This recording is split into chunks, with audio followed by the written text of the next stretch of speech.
Next video in our series in Exodus chapter 20 is on the second commandment, and that of course is Exodus chapter 20, verses 4, 5, and 6. But we'll read from verse 1. God spoke all these words, saying, I am the Lord your God, who brought you out of the land of Egypt, out of the house of bondage. You shall have no other gods before me. Last time we looked at the fact that the Egyptians had many gods.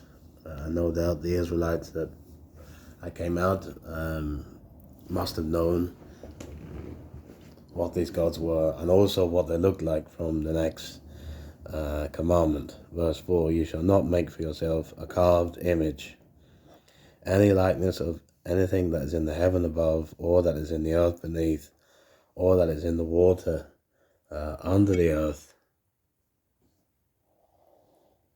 You shall not bow down to them nor serve them. I, the Lord your God, am a jealous God, visiting the iniquity of the fathers upon the children, the third and fourth generations of those who hate me, but showing mercy to thousands to those who love me and keep my commandments.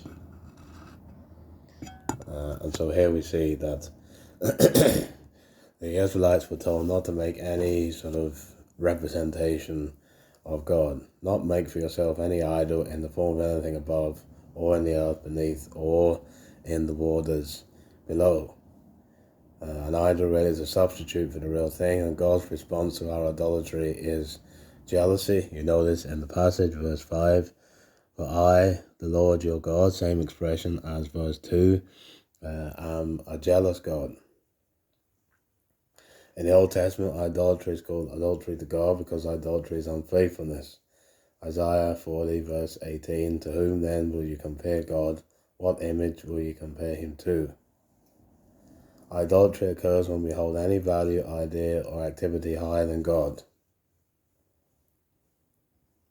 Some of the things we idolize today are very different from the things they idolize in the time of Exodus chapter 20. You can see here that we're told not to make any carved image or likeness of anything in the sky or the earth or in the water. Some of the others we might have today are fame, our popularity, our choices, our superstitions. And so we need to consider, do we place too much emphasis on beauty, wealth, fame, or power? Are we allowing superstitions to have power over our life, or things that hold us back from truly knowing God? And we know God, and we know that we can know about God through Jesus Christ. Colossians 1 verse 15, Jesus Christ is the image of the invisible God. Hebrews 1 verse 3, the Son is the radiance of God's glory and the exact representation of his being. There we see that if we really want to know God, we don't need to make an idol, we don't need to make a representation of him, we just need to know Jesus Christ. Of course, sometimes we do make idols.